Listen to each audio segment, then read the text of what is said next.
everyone, it's Clarisse, and today I'm going to be doing an on my shelf video with a twist. I'm sure at least some of you know how on my shelf works. Basically, we ask for pairs of coordinates that correspond to a shelf number and then a book on that shelf, and then we talk about that book. But I've never done this type of video because I do have some problems with those mechanics. One problem I have is all the sections on my shelf have different sizes. So the range of the second coordinate would depend on what the first coordinate is, which is not something I want to deal with. And also, there are lots of books that I want to talk about that aren't physically on my shelf. Ebooks, library books, books I gave away. So faced with these problems, what is a computer science major to do? Write a program for it, of course. Basically how this works is I'm going to input a single number, just one number, not a pair of numbers. It could be as big of a number as I want, like say 999999999. And then the program's gonna map out the number to a book on my read, to be read, or currently reading shelf on Goodreads, and then spit out the name of a book. And then I'm gonna talk about that book. So for today, the numbers I'm using were created by a random number generator, but feel free to leave numbers in the comment section down below for my next on my shelf video. So the first number is 1942. Oh wow, what a book to start with. 1,000 Pieces of You by Claudia Gray. This is a book that I no longer own because I gave it away because I didn't like it very much. Don't hate me, I know a lot of people like this book, but it just wasn't one that I personally enjoyed. It was one that I had fun reading while I was reading it. It was really fast-paced, really easy to get through. But, you know, I went into it expecting awesome sci-fi book, because the main premise focuses on interdimensional travel, and that just sounded so cool to me.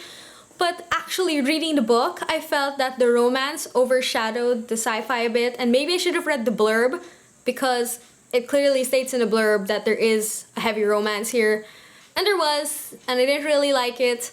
Bit of a love triangle that I also didn't really like. And then the sci-fi itself just never convinced me. I never found it very believable. I found a lot of problems with it that made it very hard for me to immerse myself in this book properly. And because of that, even though it wasn't difficult for me to read at all, whenever I look back and think about this book, I only thought about the negative things, and that's why I ended up getting rid of it. Though the cover is really beautiful. The next number is 472. Mid-Space Volume 1 by Paolo Chimquianco. This is a comic book series published in the Philippines. Basically surrounds mythology, but it's actually a sci-fi book because the main premise here is that all the creatures from Philippine mythology are actually different alien races. And that's basically the universe that all these stories take place in. And yes, it is a lot of stories. I thought it was just one story, but it's actually a bunch of short stories taking place in this world. So there is like a common thread, and obviously there are main things and events that happen in this universe that affect everything. It was actually a bunch of short stories, and I really enjoyed some of them, but I was just okay with others, so I can't say that it is something that I really enjoy. I enjoyed the art in some of the issues more than others as well. The art of the first issues looked like this, but the art here was just so detailed, especially for something that's black and white. And so the art from the first issue just paled in comparison. And then there's this art, which is very sketchy, which I think is actually my favorite one. It's really interesting that they were able to come up with like a sci-fi comic that's based on Philippine mythology. And I think it was done relatively well, and I do look forward to getting the future volumes whenever they come out. Next is 1264. Where's the mouse? There.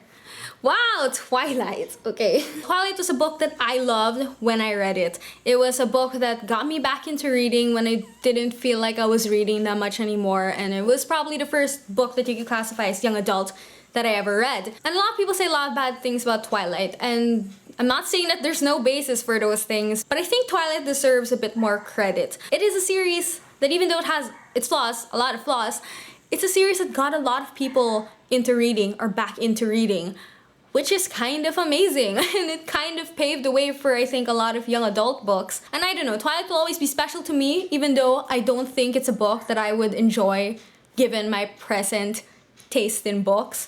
I'd rather just have it in my mind as something that I loved when I did read it, and I don't want to taint it by reading it now. Next is 4845.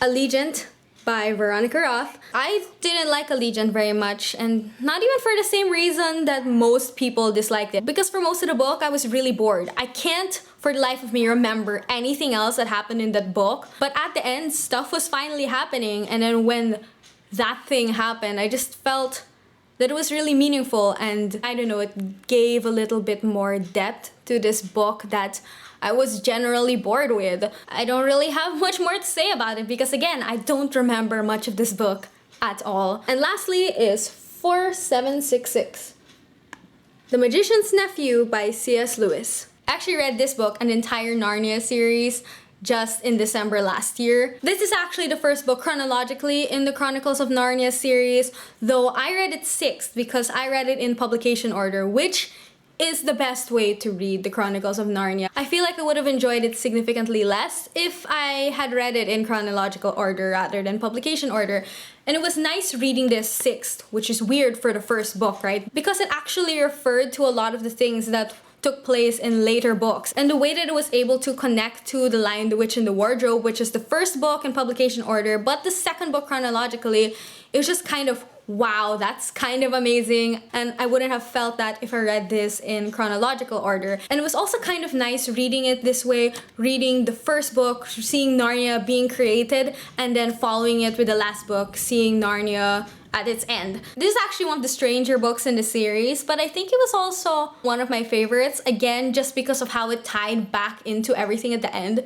I wouldn't have liked it at all, I think, if I had read this first. What I'm basically saying is read the Narnia series in publication order, not chronological order. So that was on my shelf tag. Again, feel free to leave numbers in the comment section down below that I can use in my next video. Doesn't matter how big the number is, doesn't matter how small the number is. You can put negative numbers, you can put decimal numbers, I don't really care. Just do not put any imaginary numbers or I will ignore your comments. Anyway, thank you so much for watching and I hope to see you in my next video. Bye!